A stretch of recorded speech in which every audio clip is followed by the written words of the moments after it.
আসসালামু আলাইকুম বন্ধুরা, হেলথ বাংলার পক্ষ থেকে সবাইকে স্বাগতম জানাচ্ছি। বন্ধুরা, আপনারা যদি খালি পেটে 2 থেকে 3টা এই লবঙ্গ খেতে পারেন তাহলে আপনাদের শরীরের বিভিন্ন পরিবর্তন ঘটবে, যেটা আপনারা কল্পনাও করতে পারবেন না। আপনাদের শরীরে মারাত্মক কিছু রোগ আপনাদের দেহে দানা বাঁধে, আপনারা নিজেরা বুঝতে পারেন না যখন এই রোগগুলো দানা বাঁধে। তার ভিতর বন্ধুরা অন্যতম রোগ হচ্ছে ডায়াবেটিক্স। ডায়াবেটিক্স এমন একটা মহামারী, ঘাতক রোগ। আপনার শরীরে যদি একবার দানা বাঁধে তাহলে সে রোগ অন্য সব যত রোগ আছে সব রোগকে ডেকে ডেকে নিয়ে আসে। বন্ধুরা, এজন্য আপনাদের ডায়াবেটিক্স দ্রুত সারানো প্রয়োজন। তো বন্ধুরা, আপনারা যদি দ্রুত ডায়াবেটিক্স সারান তাহলে দেখবেন যে আপনাদের শরীরে অনেক রোগ আসতে সাহস পাবে না। এছাড়া বন্ধুরা, নিয়মিত আপনারা যদি 2 থেকে 3টা এই লবঙ্গ খেতে পারেন খালি পেটে তাহলে দেখবেন যে আপনাদের মুখের দুর্গন্ধ সম্পূর্ণটাই একেবারে ক্লিয়ার হয়ে যাবে। তো বন্ধুরা, নিয়মিত আপনারা যদি প্রত্যেক দিন 2 থেকে 3টা লবঙ্গ খেতে পারেন আপনাদের দাঁতের মাড়ি ফোলা অথবা বন্ধুরা আপনাদের দাঁতে অনেক ধরনের সমস্যা থেকে যায়, বিশেষ করে দাঁতের ক্ষয় সৃষ্টি হয়। এছাড়া বন্ধুরা আপনার দাঁতের মাড়ি ফুলে পুঁজ জমা হয়, পুরক্ত সৃষ্টি হয়, সেগুলোও আপনার আর হবে না। তো বন্ধুরা, প্রতিনিয়ত আপনারা যদি খালি পেটে এই লবঙ্গ খেতে পারেন তাহলে দেখবেন যে আপনাদের পেটের বিভিন্ন ধরনের বদ হজম দূর হয়ে যাবে, যেটা আপনারা কল্পনাও করতে পারবেন না। আপনারা অনেকে আছেন যে যেগুলো খান সেগুলো ভালো করে হজম হয় না, কারণ আপনাদের হজম শক্তি একেবারেই কমে যায়। তো বন্ধুরা, আপনারা যদি নিয়মিত এই লবঙ্গ খেতে পারেন দেখবেন আপনাদের হজম শক্তি আগের থেকে অনেকটা বৃদ্ধি পাবে।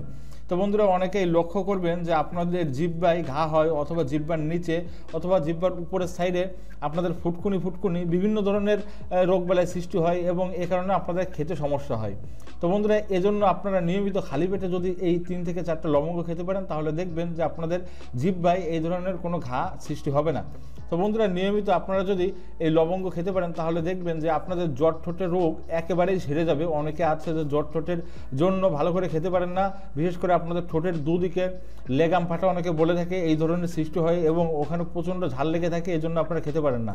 তো বন্ধুরা, নিয়মিত আপনারা যদি এই লবঙ্গ খেতে পারেন তাহলে দেখবেন যে আপনাদের ব্রেন আগের থেকে অনেক বেশি শার্প হয়ে যাবে।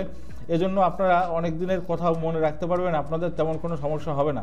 তো বন্ধুরা, নিয়মিত লবঙ্গ খাওয়ার ফলে আপনাদের শরীরে যে দূষিত রক্ত থাকে এই রক্তগুলো ক্লিয়ার হয়ে আপনাদের রক্ত পুরোপুরি ভাইরাস মুক্ত পরিষ্কার একটা রক্ত হয়ে যায়।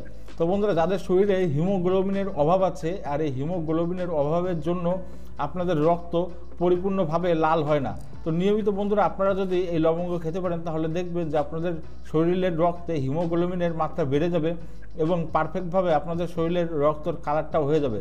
তো বন্ধুরা, নিয়মিত যদি আপনারা এই লবঙ্গ খেতে পারেন তাহলে দেখবেন যে আপনাদের গিরায় গিরায় ব্যথা সম্পূর্ণই ক্লিয়ার হয়ে যাবে, আপনাদের বিভিন্ন ধরনের ত্বকে ব্রণের সমস্যা দূর হয়ে যাবে। এছাড়া বন্ধুরা আপনাদের পেট ফোলা পেট ফাঁপা রোগের সমাধান অতি দ্রুত আপনারা পেয়ে যাবেন। এছাড়া বন্ধুরা, নিয়মিত এই লবঙ্গ খাওয়ার ফলে দেখবেন যে আপনি সঠিক স্বাস্থ্যের অধিকারী হয়ে যাবেন। তো বন্ধুরা, এছাড়া বিভিন্ন ধরনের পরিবর্তন ঘটতে চালে থাকবে যখন থেকে আপনি খালি পেটে 2 থেকে 3টা লবঙ্গ খাওয়া শুরু করবেন। আর লবঙ্গ একটা উপকারী জিনিস, সুস্থ শরীরে আপনারা এটা খেতে পারেন। তো বন্ধুরা, আশা করি আমার কথাগুলো আপনারা সকলেই বুঝতে পেরেছেন। আর যাদের বুঝতে সমস্যা আছে তারা অবশ্যই আমাদের কমেন্ট বক্সে আপনাদের মূল্যবান মন্তব্য শেয়ার করবেন। আর যারা যারা আমাদের চ্যানেলে নতুন তারা এখনই আমাদের চ্যানেলটিকে সাবস্ক্রাইব করবেন। সবাই ভালো থাকবেন, সুস্থ থাকবেন। আল্লাহ হাফেজ, আসসালামু আলাইকুম।